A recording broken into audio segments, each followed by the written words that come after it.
If you want to know where the Democrats are their best, and if you want to know why they're down, I've got the guy who can explain it all to you in terms of their past, their present, but most importantly, their future.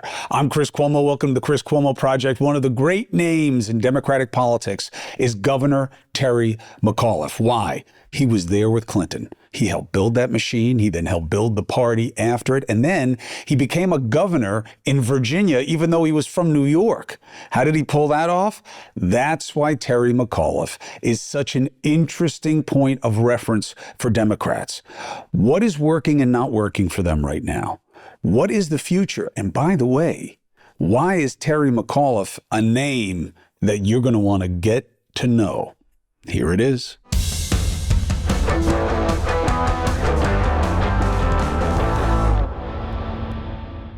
Gov, great to have you. Let's talk about what's top of mind. It seems like Donald Trump is truly the Teflon Don, that he can do whatever he wants and get away with it, whether it's the plane, whether what he says, whether how he abuses norms and the law. How do you explain it? Yeah, it's almost hard to explain. It's like, Chris, nobody even cares what the press says anymore. He doesn't care what the press says. Nobody cares what anybody's saying. I mean, think of what we've gone through. You know, he just did the huge deal in the Middle East, and he's using $2 billion of Trump Bitcoins, which is going to send the value of the Bitcoins up. He gets a $400 million plane. You know, I lived through the Clinton years, and, I chaired the president's legal fund and all that. I remember, he had, it was 25 grand investment in a thing called Whitewater, if you remember. And had nothing to do with it, lost all of his money. And I think the poor president and first lady spent $60 million on legal fees, and the press tortured him every single day of his presidency for an investment he had no control over and lost 25 grand. And look where we are today. It is truly shocking for all of us who've lived through what's gone on. And it's hard to explain. It's hard to explain the cruelty of this administration. Listen, everybody, Chris, is for government efficiencies. We want a strong border. We're all for that. But we're not for is sending a guy down to El Salvador, admitting it was a mistake, and not bringing him back. I mean, it's cruel what's going on. This is not the United States of America that, Chris, you and I and all of our parents and grandparents, have grown. We love this country, but it is very mean-spirited. And it's not what people didn't vote for Elon Musk to get your NIH records. They didn't vote for him to get your tax records. It's crazy. What are the Democrats not doing that they need to do? I say they got to be in the business of better. Trump sucks is what got you here. It's not going to get you where you want to be. He has teed up the two signature issues for Democrats that I watched warriors like you setting the table for. One, the difference between rich and regular. What does it mean to be regular, and what are their options? And the other one is drug prices, prescription drug prices. He's now teed both up and does not have great solutions on either. It's a great space for Democrats, but they seem stuck on Trump is a bum. Yeah, listen, I thought it was politically very smart for Trump to come out and talk about the prescription drugs. Biden did some of that. Mm-hmm. But, there was a great story, I think, Ezra Klein or someone wrote it recently, that Biden had all of these things, great things that he proposed, but there were so many strings attached to them that it will take 4 or 5 or 6 years. What I do appreciate for the Trump, whether you like him or not, the idea that we're going to go in, we get this thing done. And if I say I'm going to do it, we're just going to go out and do it. And we Democrats, we should have had roads under construction with the infrastructure bill. The idea that we had all of this money for broadband to wire as governor. I always wanted Southwest Virginia to get access to rural broadband. How can the kids do their homework? How can you do a small business if you have no access to broadband? But there are so many strings attached to it in order for these communities to get it that people just threw their hands up and said, screw it. I'm not doing it anymore. So, there is a good lesson.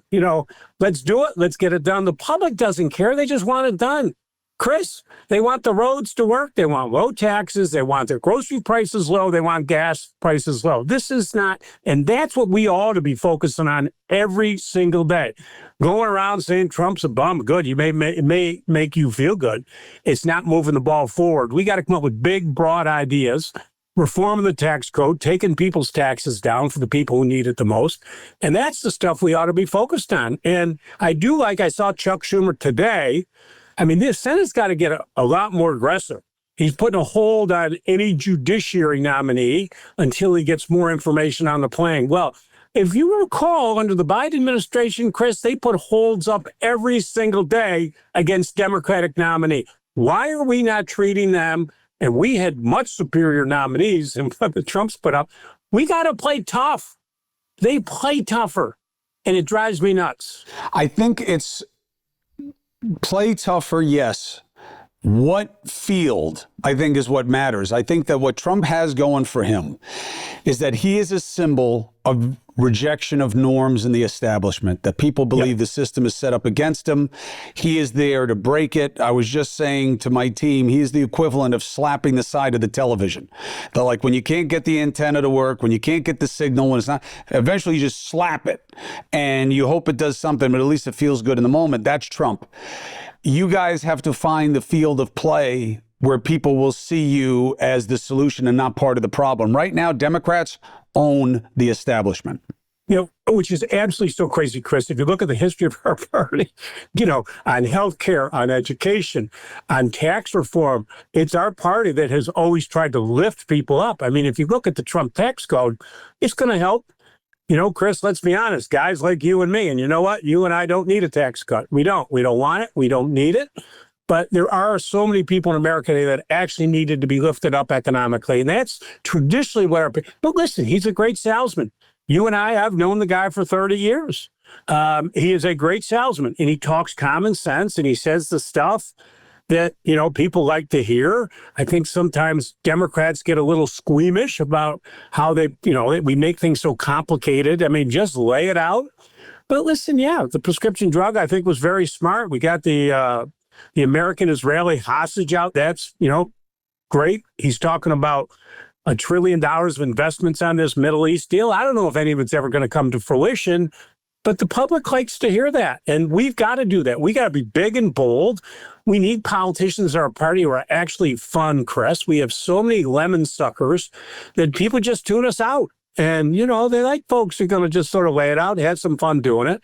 And common sense. Common sense used to be who our party was. And we've sort of lost it. We got caught up in all of these other issues that matter to so few people, and we've lost our broad array. And I go back to the great Clinton years, you know, when Bill Clinton came in office and we had 4 balanced budgets and we had 2 years of surpluses. He reduced the government, the number of employees, by 400,000, Chris. He did it through attrition. He did it through early government payouts. He got where everybody wanted this government to be, and he did it in a way that lifted people up, wasn't cruel to anybody, and had a booming economy, but talked common sense, talked like the Arkansas guy he was. I don't agree with the assessment. And as you know, my brother worked for the Clinton administration. People blame you guys. I was talking with Jimmy Carville about this the other night, for changing the party, that you guys created the shift towards centrism and what would be the right way to say it? Cultivating relationships with the elites that turned the party into what it is today.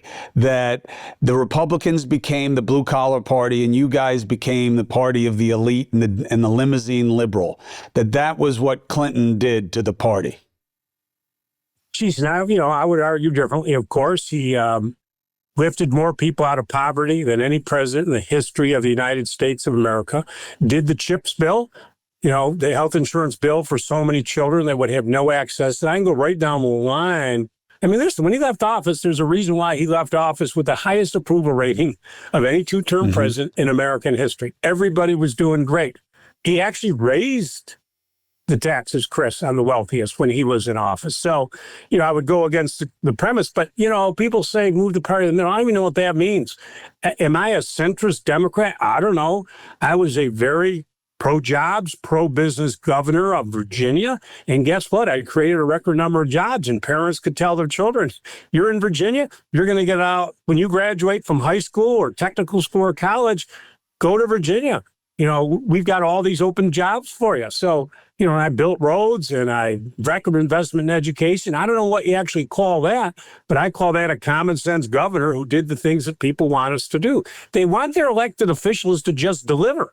And you can't do anything, Chris. You cannot do anything as a governor if you don't have income. And if you don't have a booming economy, you're not going to have the receipts that you need to invest and rebuild education. I rebuild all of our high schools. We were the first state in America that I started teaching cybersecurity beginning in kindergarten, recruited all these cyber companies. To me, that's common sense stuff. That's not in the middle or, I want everybody lifted up. And I tell a lot of my good friends on the left, and I got so many great friends. I got them on the right. I got them on the left.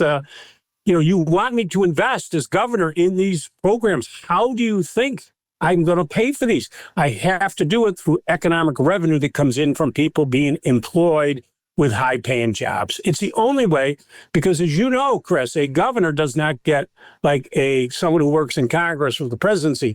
We're not allowed deficits. We can't have them. We have to have balanced budgets. So if I had receipts down, I had to cut or raise taxes. I inherited a record deficit when I became governor, left a record surplus. I did it by growing the economy, building what I call the new Virginia economy. That's just common sense. That's not left, middle, whatever. That's just, we got to get off of these crazy labels. Just deliver for the damn people. That's all they want. They want to be left alone. They want government out of there. I don't want to hear about all this stuff. Just make my life easy.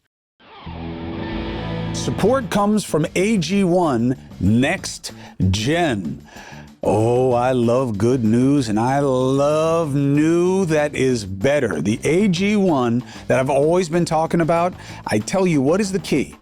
That they do the research so that they can make sure the formula is the best it can be. Guess what? AG1 just went through a major upgrade. AG1's NextGen is here. The same single scoop, one and done, once a day. I put mine in warm water and I'm good to go. But now, clinically backed, formulated, more upgraded vitamins, minerals, and probiotics. AG1's NextGen is now one of the most clinically backed greens powders. They went above and beyond the industry standard in testing and have now made a great product even better. Now clinically backed with an advanced formula is the perfect time to try AG1 if you haven't yet. I've been drinking it for so many years and I'm happy to be partnering with them. I'd love to do more. Subscribe today. Try to get the next gen of AG1. If you use my link, you're going to get a free bottle of AG D3K2, an AG1 welcome kit, and 5 of the upgraded AG1 travel packs with your first order. And I got to tell you, the bottle they send you has a great cap. Really works well, great seal, love it. Thank you, AG1. So make sure to check out drinkag1.com/CCP and get started with AG1's Next Gen and notice the benefits for yourself. That's drinkag1.com/CCP. What do you make of the Democrat reaction to MAGA of sending out Bernie and AOC, doing 25-hour sit-ins, 12-hour sit-ins on the steps, of trying to create their own populist grievance movement? Do you think that gets you to a better place? I think it's great that listen, I've never argued. I used to be chairman of the Democratic National Committee. I ran a big, broad party. Everybody's included. And Chris, if Bernie and AOC are going out and getting crowds excited, and getting them energized and knocking on doors and helping us win the House next year, God bless them. Keep on doing it. And you want everybody out there. Everybody. I remember when I was chairman of the DNC in 2004, we had so many candidates running, 12, 13 running. Everybody criticized, you need to limit it. First of all, the chairman of the party doesn't limit who runs for president. And I have a great relationship with Al Sharpton. Everybody was criticizing Al Sharpton. You got to get him off the debate stage. I said, no dice. Everybody's on the debate stage. Make your argument. You're going to appeal somebody. Bernie and AOC and we may have different opinions on policy, but that's great. We all don't agree all the time. Dorothy and I have been married 36 years. Guess what, Chris? We don't agree all the time, but there are core concepts that we actually believe in of lifting people up. And that's what Bernie and AOC talk about every single day is lifting everybody up, giving everybody a fair shot at the American dream. And That's what Clinton was all about for his 8 years. He got out of bed every day fighting for that average Joe. Give me a shot at the American dream. He wants to educate his kids. He wants to go home, have a cold beer at night, just like I do, and relax and enjoy life. Bill Clinton was a lot more regular than Bernie and AOC. Bernie and AOC read like radicals. And Bernie's got radical ideas, which is why he never really gets much done in the Senate. He's clearly a socialist in a capitalistic place, even though people don't understand that we have socialistic aspects to our programs. It's a dirty word. And AOC is like the Democrat you love to hate. Do you really believe you get to a better place? With the Ezra Kleins, like the arrogant, smart Democrats who tell you how dumb you are all the time? Like, is that where the party gets this country back? You don't get anywhere telling anybody how dumb they are. I love being governor, but, I represented one of the most affluent areas of the country in Northern Virginia with all the technology. But I was also governor of South Side and Southwest Virginia, where they'd gotten crushed. They lost coal. They lost textile. Everybody's the same, Chris, and should be in everybody's eyes. And, you make a valid point. People shouldn't be running down other people. You can have differences of opinions. I always tried to lift people up. I try always to get along with everybody. I'm not always right. You're not always right, but a good, healthy discussion. But I don't blame anyone for going out and making their case and trying to get people to move with them and trying to get people to vote for them. I'm okay with all that. And the thing I always argued with our party is at the end of the primary season, the key is actually coming together. That is the key of actually how you win. And let's be honest, Chris, we won in 92, we won in 96, we won in 2000, we didn't get the prize. Barack Obama won, he won 2 great wins that he had in 08 and 12. So 16 was very, very close. I'd still make the case, Chris, that if Jim Comey had not come out and done that absolutely insane, horrible move to reopen an investigation, whatever it was, 12 days before an election, which is against DOJ policy, Hillary would have been president. But, when you run for office, there's some breaks that come and others don't. You just got to deal with it. But we would have won 16 pretty easily, and the world would be a different place today. You know that. Nobody was as qualified, I don't think, to be president as Hillary, or experienced as Secretary of State, First Lady, and United States Senator. And, I grew up in Syracuse, New York. She was a great senator. Upstate New York, and dealing with the rural farmers we had up in upstate New York. So, it's not as bad as everybody tries to make it out to be. I think, there's no question, Joe Biden should not have run again after we'd had the midterms. He should have pulled the plug, and we should have had a primary. The idea that, we had 100, whatever it was, 6 days to go, it was too late to have a new primary. You can't go to our convention and open it up 3,500 people for 4 days.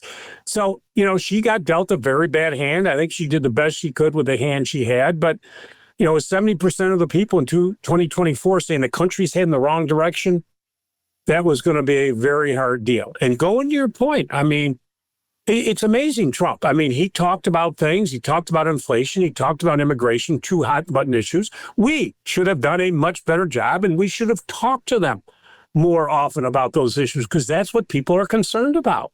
And talk about the stuff people care about.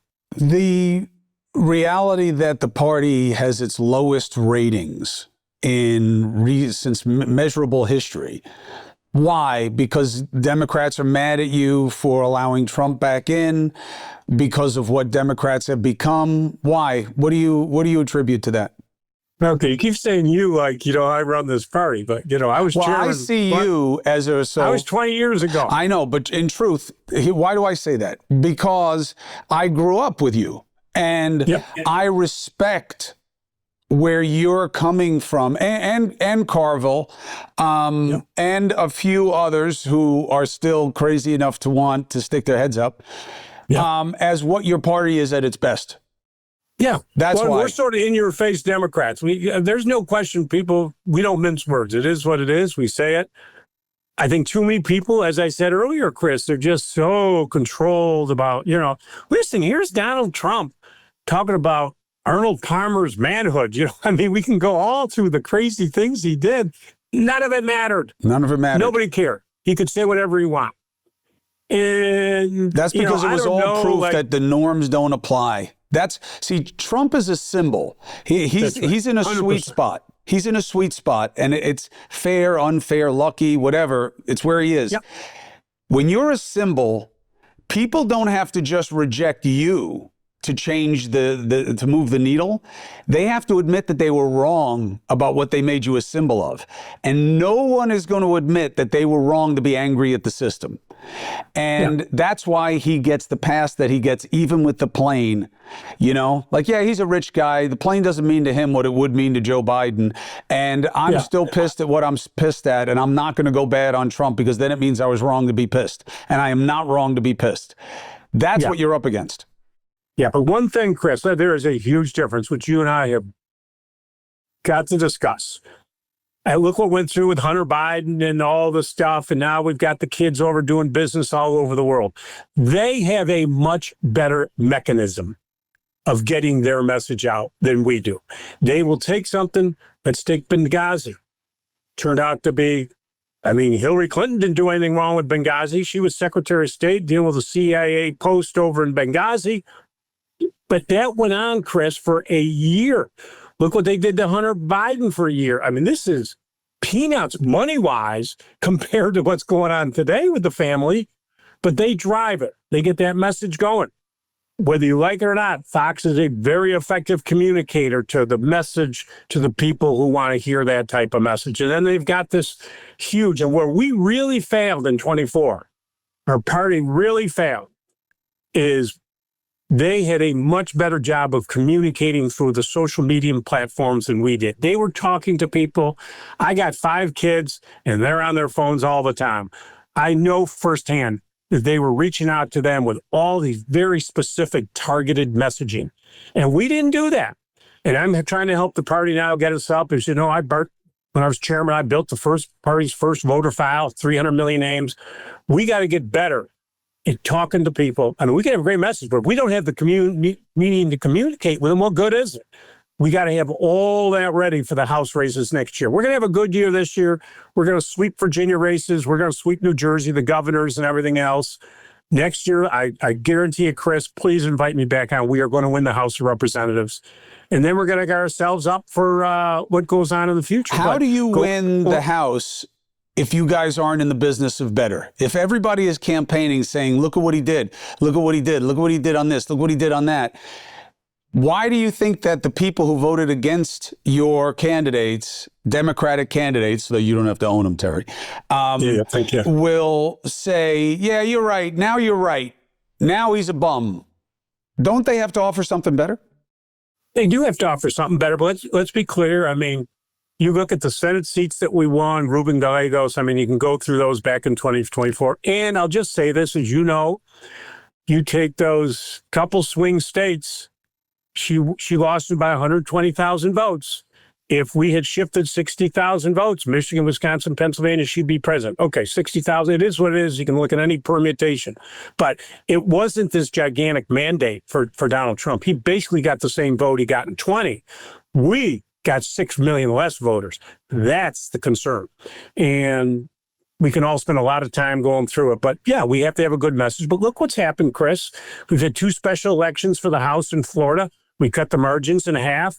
We won a state Senate seat in Pennsylvania we hadn't won in 100 years. That was a plus 15 Trump district. We won the Wisconsin judgeship, even though Elon Musk put all that money in. So you look at the polling data today, Trump approval on the economy is down to 38.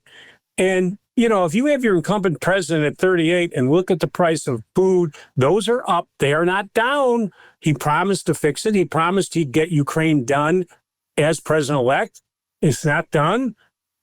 Look at the mess we have in Gaza today. So he throws this stuff out in the 100 days. Most of the stuff he says is false. We got to punch back harder with a strong message, hold them accountable with a strong message, get good candidates. But he's not popular today, Chris. I agree with you 100%. Donald Trump is the vessel for all the people who are just angry. They're mad about this. They're mad about that. And he is the vessel for them to bring all of that together. And he sort of is the one who is going to punch through all this to fight for them because they're madder than hell. And he's crazy and he'll say these things and he'll take a. But you want to talk about the swamp? He ran on the drain in the swamp. Are you kidding me? Look at the swamp today. We've got foreign governments buying and selling here. We've got the president selling gold watches from the inauguration on Fox. You've got him doing Bitcoin. He's taking planes. You want to talk about a swamp? No other president in American history has done anything to personally, financially benefit themselves. And look at this president. I mean, he's taken it to a level we've never seen before. How do you explain the lack of rejection by his people? They're with him. They are with him to the bitter end. And you can talk to him. And I have friends. Like I had a friend the other day. Oh, he's got that guy at MS-13 on his hands. I said, no, he didn't. That was Photoshop. Absolutely, I was wrong. And so no matter what you say, they don't care. They're dug in. But what is it, Chris? Is it, I don't know, is it 33% of the total population of the United States? Maybe. Is it maybe close to 40, maybe? It's not anywhere near 50. So if we're smart, we do our job right. We get, all you need is 50 plus one and you win these elections. And, that's what we're doing. But, it's not it was a bad 24. And for a lot of reasons, Biden stayed in too long and Kamala only had 100 days and blah, blah, blah. But we could have won that. I would argue to you, Chris, if the president had gotten out right after the midterms, and listen, let's be clear, Dobbs was a big reason we did as well as we did in 22. All these people can take all kinds of credit. Forget it. Dobbs motivated women and young people. If the president taken a victory lap, said I was going to be here, I'm going to be transitioned, we had a primary, and we got someone who actually could draw distance because, say, inflation was up, and I could argue against this and that, we would easily have beaten Trump. Now, it didn't happen. It's a bad set of circumstances. I can't wait to read this Jake Tapper book that's coming out. It sounds pretty, from the little things I've read so far, it sounds absolutely fascinating. But it was just a bad break for the Democrats. But it is not cataclysmic. Our party is not dead. We got great candidates. We got great fighters. I love our governors who are out there every day fighting on those front lines, coming up with great policy ideas and lifting people's lives up. Support comes from Delete Me. Look, you've got too much personal information online. Your data is there, okay? You're always getting emails about this was done and your password may be this and your address may be that and this was breached and this was taken. It's easier than ever for bad people to find good information about you online. Addresses, phone numbers, family members' names. Everybody's on the internet, everybody's buying things, everybody's sharing and oversharing. Everyone is vulnerable. With Delete Me, you can protect your personal privacy or the privacy of your business or loved ones from doxing attacks before information can be exploited. All right, look, this matters to me. Obviously, I'm a public person, but my family didn't sign up for that. Harassment is a real thing. Theft is a real thing. Doxing, is a real thing. If it hasn't happened to you, you're lucky. I guarantee you know someone it has happened to. Take control of your data. Keep your private life private. Sign up for Delete Me. And I have a special discount for my listeners right now. 20% off your Delete Me plan when you go in to joindeleteme.com/Cuomo. Enter the code Cuomo. Joindeleteme.com/Cuomo. That's promo code Cuomo. Tell them I sent you. Jake and his co-writer are trying to pretend that they weren't part of an overall dynamic. I don't know that there was any cover-up of Biden's health. He is an old guy who is weak at night. And that is not unusual in my own personal life of what we've lived through as a family, let alone something I can't understand as a concept. I have no interest in their book because I know that it is Jake and his co-writer trying to separate themselves from the group. And he's got just as much stink on him as anybody else. But I don't believe what the MAGA people believe, that there was some kind of known diminished capacity of Biden that they covered up. What do you think of that idea? That they knew that, because look, even him on The View, okay, that's not what a guy with Alzheimer's looks like and talks like. That's not what a guy with advanced aphasia or dementia. My father went through that. I know what it looks like. He's an old guy who has never been the most articulate cat in a room. Okay. You know, Joe Biden was never known as that folksy gaffe machine. Okay. That's what he was known as. Yep. So do you buy this idea that there was a cover up of his obvious disease or diminished capacity? No. Now, I'd spent time with him. I'd seen him, mostly political or finance related events, and fine. You know, I was not in Oval Office meetings. So, you know, I can't address the issue. When I did see him, I was, as you know, I mentioned once before, I was very active in Ukraine. I'd gone to the front lines. I'm a huge supporter of Ukraine and Zelensky. And I personally felt that we should have given them those long-range missiles much, much earlier so that they can have the capability of going and taking out those Russian ammo dumps that were further in. But, you know, listen, I'd had a couple conversations substantively with the president on these types of issues. And, you know, he was sharp in those conversations I'd had. I don't think there was a huge cover-up. I've known Joe for a long time. If you know Joe, I don't think there was any chance in his mind, Chris, when he got elected in 20 that he wasn't running again. If you just know Joe, I think the First Lady, Jill Biden, wanted to do again. And I know... Well, he said he was going to be a one-term guy. You know, his original sin, to use the title of the book, was... I'm going to be a one-term guy. It made him very appealing when he was running against Trump because people wanted somebody to just settle it down with all the chaos of the pandemic. And that made him much more palatable. And he took that away when he clearly had a secondary ambition. And, you know, that's the original sin, not that that they covered up some disease of his. I could do this conversation with him that we're having right now. I could have this conversation as long as it's not after 9 o'clock at night. Yeah. And I think, not the mental capacity, but, you know, his gait got smaller when he walked, you know, when he went to the Air Force or he tripped over the sandbags. So there was this image out there which people were able to latch onto that he was really, really old. Right. And I think that hurt the dynamic. But, you know, people in the White House used to say to me all the time, well, Terry, who walks away from this? You know, who walks away from Marine One, Air Force One? Who walks away from this White House? Who walks away from Camp David? I said, yeah, but that's really not the point of the matter. You know, your life's pretty good as a former president of the United States, too. Listen, it's unfortunate. Now, hindsight's 2020. But, you know, we would have beaten Donald Trump in 2024 if we'd had a healthy primary. And I think the vice president, Kamala Harris, had a very tough time, Chris.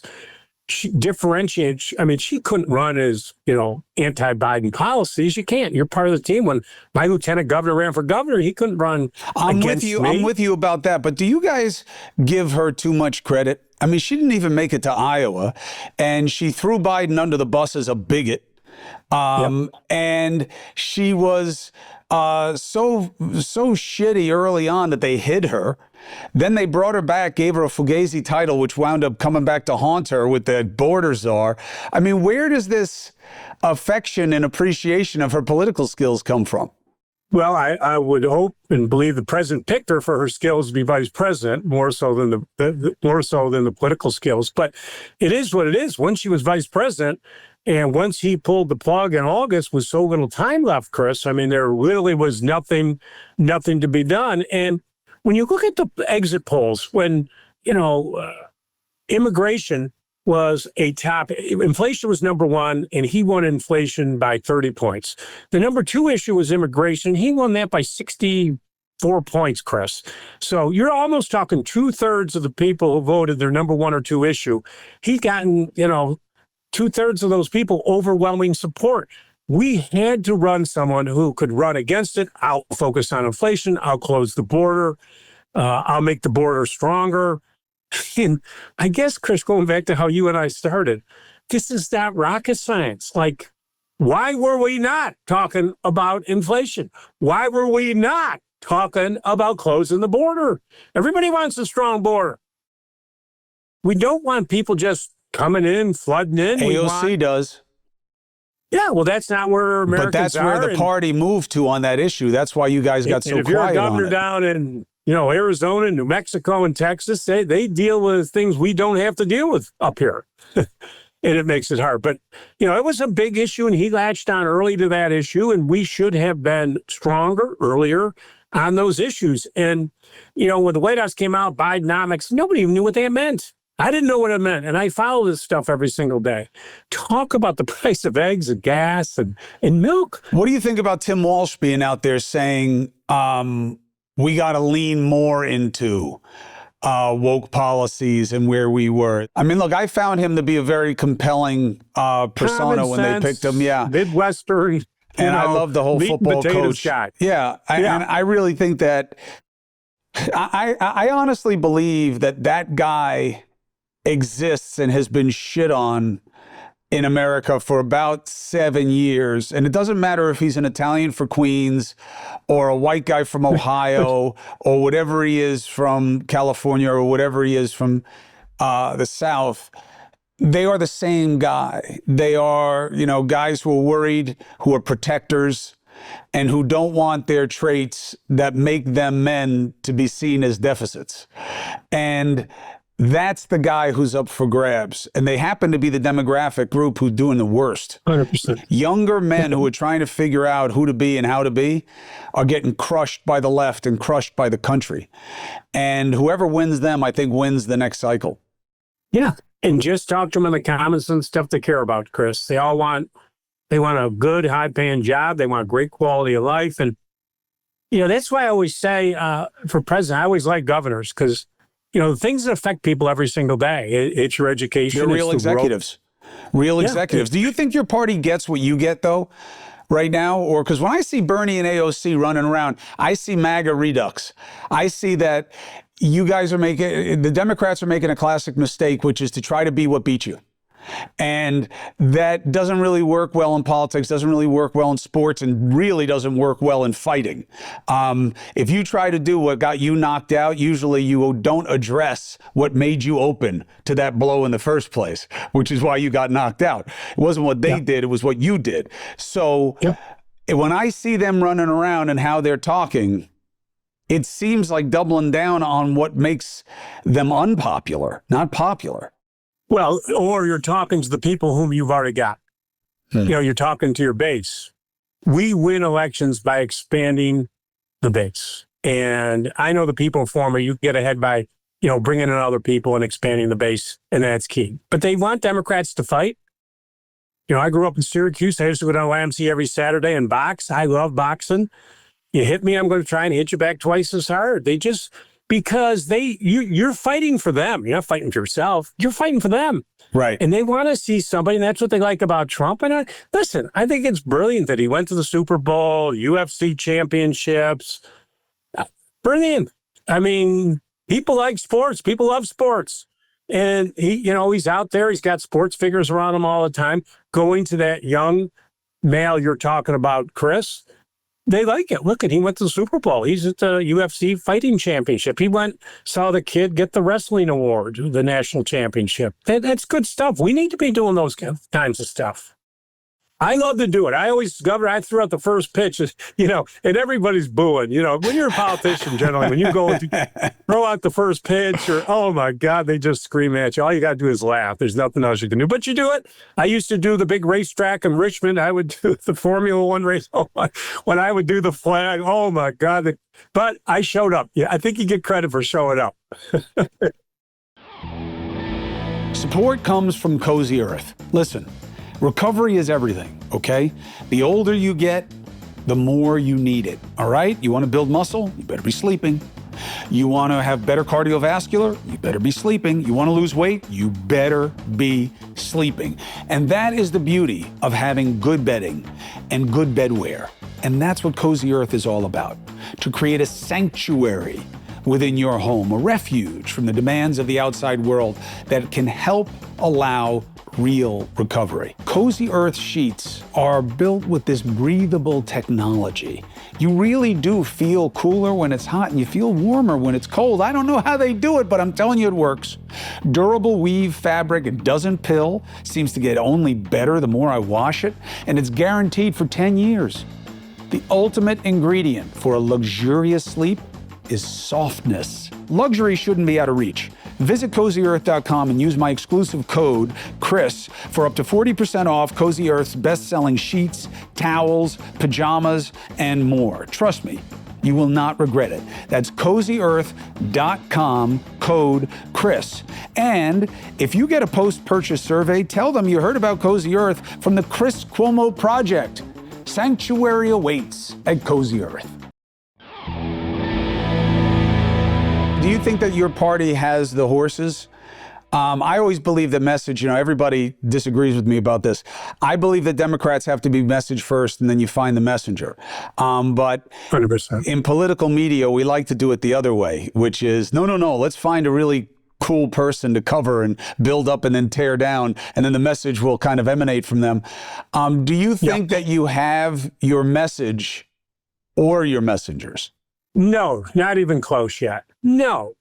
And two things. One, Trump's got a huge megaphone right now. It is really hard, as you know, Chris, you're in this business, to break through. It's really hard. But we got time. I mean, we're 100 days in or whatever, so we got plenty of time to coalesce. He's going to take actions that will give us opportunities to put out a broad appeal message. We got plenty of time to do this. I agree with you 100%. It's not the person. We got to get the message down, and then you put it together. I always like governors. I keep saying that. I tried to run in 20. I went and spent 3 hours alone with Joe Biden, and he sort of boxed me out. I made the error. But let me tell you, Chris, from just a practical as a governor, when you raise money, you're, as a governor, as you know, like your brother, you're raising non-federal money, and you may have a PAC and all that. When you decide to run for the next office, you can't use any of the money that you'd raised to date because presidency is a federal election. Thus, a senator or a House member, they can accumulate, like Bernie and others, millions, tens of millions of dollars, and they get to use 100% of it. So it's just interesting. Most people, I learned the hard way. I said, well, God, why didn't I start a federal PAC when I was governor?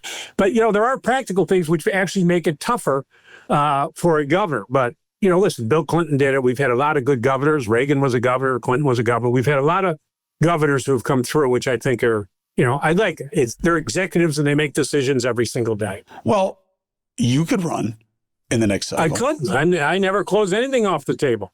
I mean, because you're really Nobody at the height of, you're at the height of your powers. You now have and I'm young. Yeah. 18 marathons under my belt. Yeah. Shape. Yeah.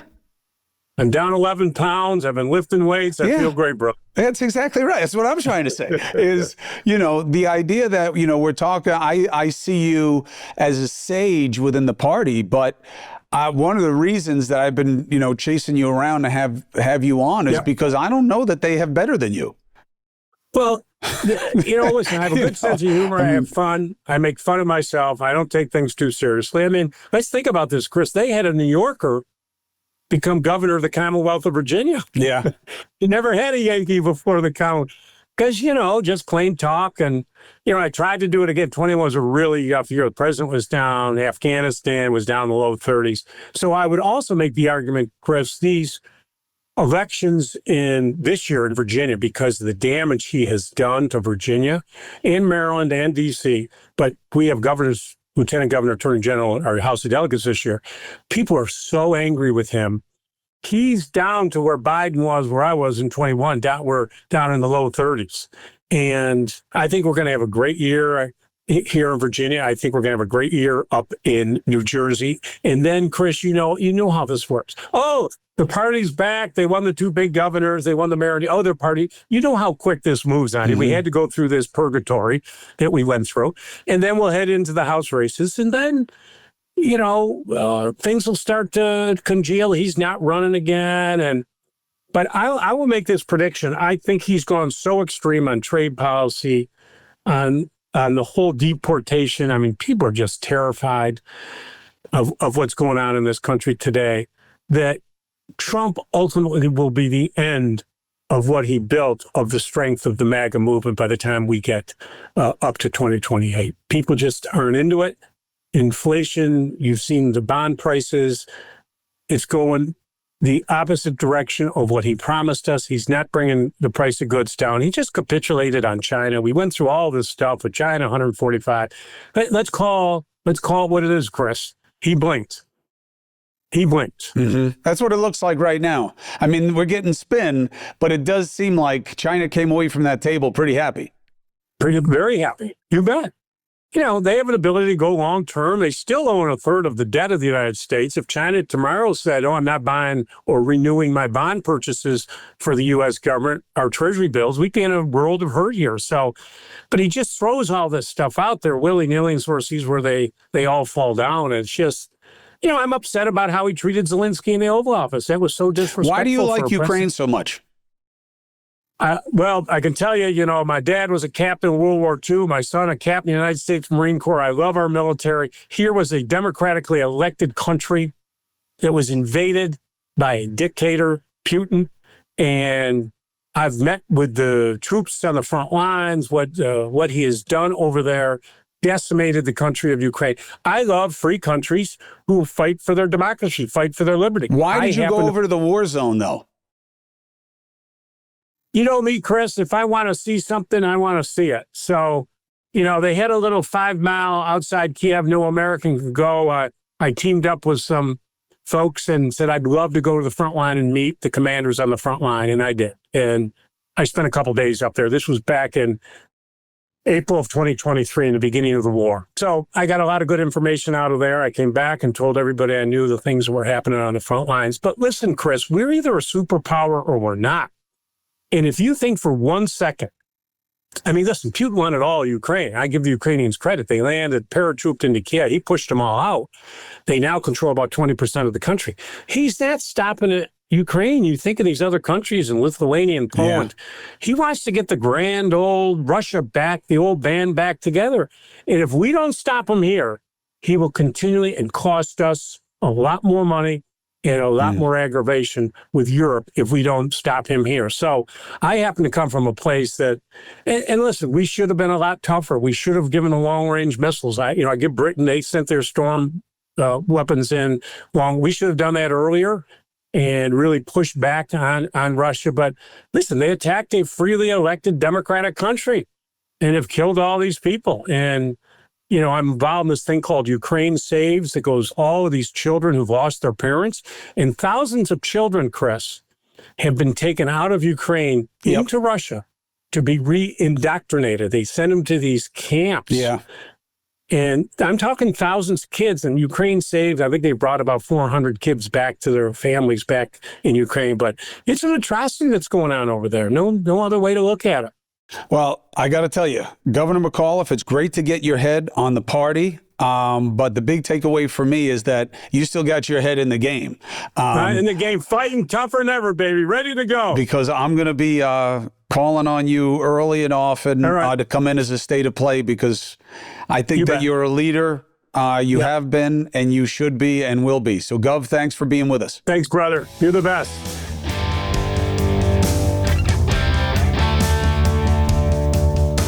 It's not just that he's smart and experienced and been there. It's that he understands the ambition, and I think has the drive. I believe Governor Terry McAuliffe is going to be on the short list of people that you start talking about a couple of years from now to be president of the United States. Does that work for you or against you? Let me know. My friends, thank you for subscribing and following here at the Chris Cuomo Project. Thank you for checking me out on News Nation, 8 p and 11 p every weekday night. And you want more insider political talk? The video's for everybody, but comments, you got to subscribe, and then we'll exchange with you.